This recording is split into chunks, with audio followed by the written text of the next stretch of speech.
Today, I've got a great surprise for you. I've got one of my good old friends, Tobie Puttock, on the show. Tobie, where are you, mate?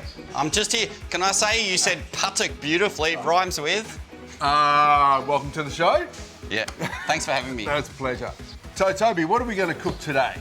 So as you know, I've been making pasta for a long time, as you have, and I was at some friend's house recently down the beach, and we're down the beach, so there wasn't supermarkets real close and everything like that.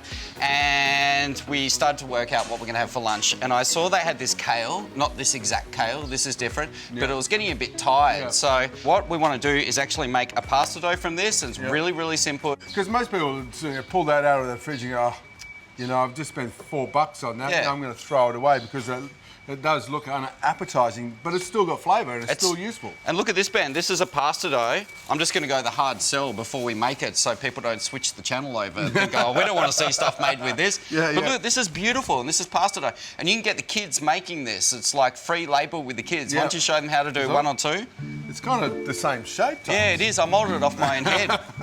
We could probably do this simultaneously since we've both been doing this. So let's clean this up first. So normally we just pull it off like that. You throw away that or put it in the worm farm. We started working together many, many years ago, like you kindly reminded me, 20 years ago at least, at the River Cafe. And I remember when you started, you had this like afro hairdo. Not anymore. I'd probably be categorised as a hipster these days back then. Do you reckon? You maybe, yeah.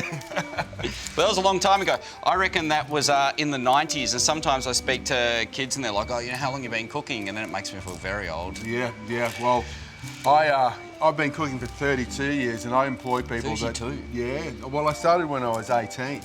So that'll give you a little indication. I'm getting very close to a milestone in birthday, so it's a bit of a worry. 43. Yeah, my kids are calling me and go, yeah, okay, boomer. I'm not a boomer. I'm a Gen X. I'm, smack bang in the middle of Gen X.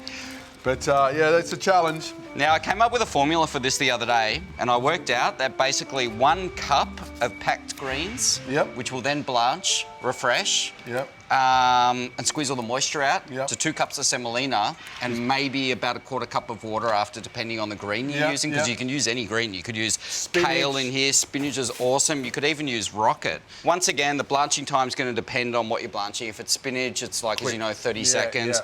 This, because it's more fibrous, will take a little while.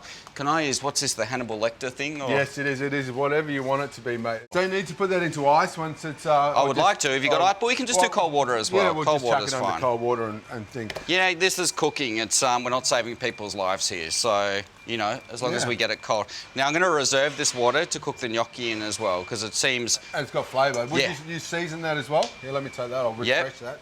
Run it under some cold water. Make a great assistant, Ben. So the rest of this, we can actually do in a food processor. 2 cups of semolina, straight in. Could you grab a pinch of salt? Let's grab some olive oil into there as well. Oh, look at that. A little bit of Salt Bay. That was quite magician-like. What else? A little bit of olive oil into there.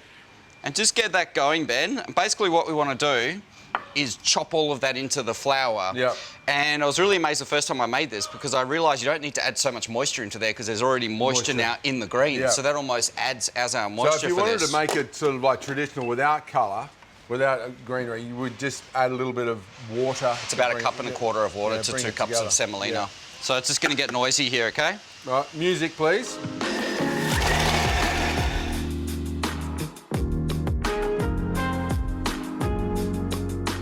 Is it getting green already? Beautiful, iridescent and super fine. So from here, Ben, we're going to add water into there. It's going to take about 1/4 cup to 1/2 cup. So what we're looking for is all the flour and the cavallonera, all those ingredients to bunch together into a dough. Look at that. Go, so go. You know you can add it while it's moving, Tobie. Yeah, I know, Ben. That's what the hole's for.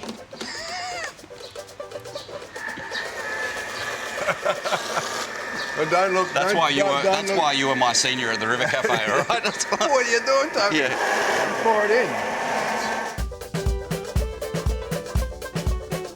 Okay, so let's turn this out. It's quite soft still. Yeah, and that's because it's been worked. Yeah, it's warm still. Yeah. So we need to give this a bit of a rinse out. I'll do your dishes. Thanks, brother. So once we've got this, I'm just going to move out of the way. It's going to need this just to bring it all together a little. So Ben, this has come together It's just had a super quick knead. You could probably knead it for more if you want, but for the home use, you could probably get away with not doing it as well. So what is important now, because this is quite warm to touch because we've been doing the food processor, is give it a little rest. So wrap that in cling film. Yeah, really tightly so you don't get any air in there. Oh, beautiful colour. Yeah. So pesto, you can make pesto out of pretty much anything. You can make it out of cavolo, but it's pretty bitter, so you need to counteract that with a lot of acidity. Rocket's actually quite intense in flavour as well, so I find you always need a lot more lemon than you would in a basil pesto. Yeah, right.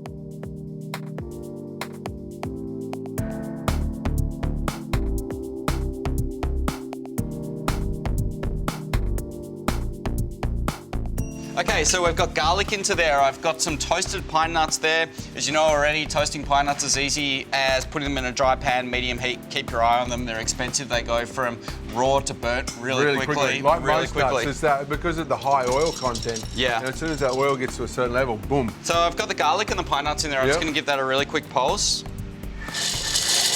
Break it down a little bit first. I love pine nuts. I think they're just one of the best things in the world. And then I'm going to put the rocket just straight into there now. And we'll give that a bit of a blitz. And that's wild rocket as opposed to the broadleaf rocket. So it's the thin one. Yeah. Which is quite often more peppery, isn't it? I find, yeah. Yeah, with rocket, particularly when you grow your own, the more you pick it, the pepperier it gets. It's almost like a self-defense mechanism the plant has. Don't eat me! Don't eat me! Here he comes, he's going to pick us. Be peppery. Boom.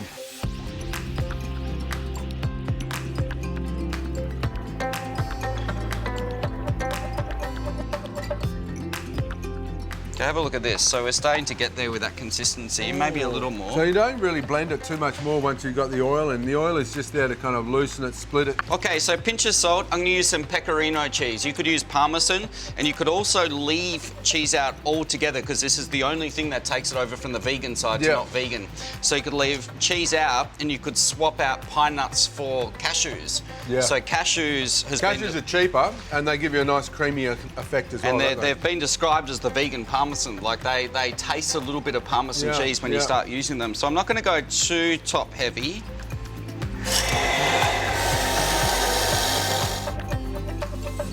Wow, that looks, that smells good too. You can smell the sort of lemon, the citrus, and the rocket working together. So we can just put that to the side. Let's do some of this each, so we'll make a little bit of a room. And have you got a fork? Because I'm going to use this gnocchi paddle, but you can do this with a fork, because not everyone's got a gnocchi paddle at home. You're going to use the gnocchi paddle, and you're going to make me use the fork. I'm easy either way. So what do we do? Just take little pinches? Yeah, well, no, let's roll them into sausages. Oh, yep. So you can do that. You can roll them into little pinches, probably about that big. But I find an easier way is to roll them into long sausages first. That's what we used to do. Just roll, cut, and then... Just jump in, brother. Let's get a bit of an assembly line going.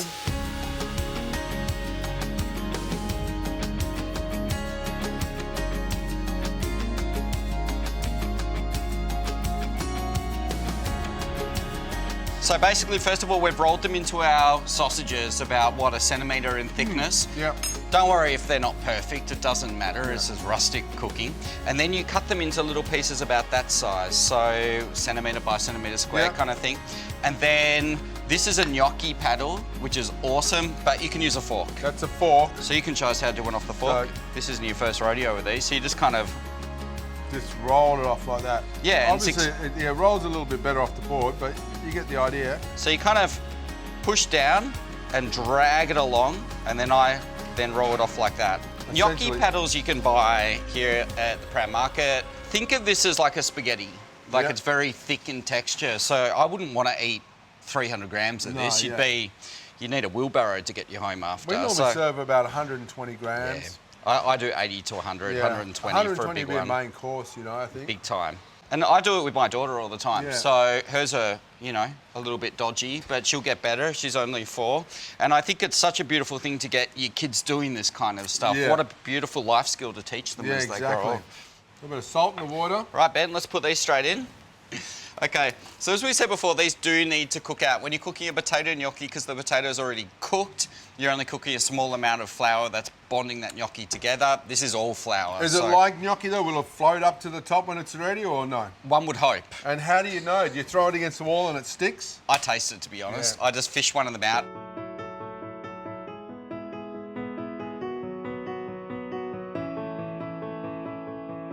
So Ben's been tasting this as we've been going along, and you can taste it's not raw anymore. So this is a no-heat pasta sauce. So basically warm it through. Exactly, heat of the pasta, so you need to move fairly quickly. It's like when you make cacio e pepe. That's a classic. Cacio e pepe. No cooked pasta sauce. Yeah. And look, it just gets creamy. A little bit of that cheese that's in there is melting. And some of the pasta water as well. So that pasta water now. But you drag some in with this, right? Yeah, it was captured in the pasta. Wow, that looks so good. The green dream. You could do this with a straight jarred pesto if you wanted to. Of course, yeah. So I'd probably just go a little sprinkle of salt, because that's how I roll. Little bit of cheese, not too much, because we've got cheese through there already. And it's got such beautiful flavours in there, we don't want it just to end up being cheese. So just a little. You could leave it out completely. You could even drizzle it with a bit of olive oil. Well, Ben, you really could. That's what you're going to do. And a little bit of Tobie, olive. it sends me back to all those 20 years ago where we cooked together at the River Cafe, side by side on Hots 1 and 2. So much fun. But it looks beautiful, right? You know, Rose Gray and Ruthie would be chuffed. Do you reckon they would be? Oh, yeah, definitely. Oh, wow, yum. It's nice and simple. And I love the texture, you know. It's not soft like a potato gnocchi. Yep. It's like, it's got that resistance, it's substantial. Yep. Yum. It's a winner. It is a winner. And we used up all the poor vegetable. Yeah, which might have just gone to compost or the bin after. So we've taken something old and made it new again. Tobie, I don't know how you do it.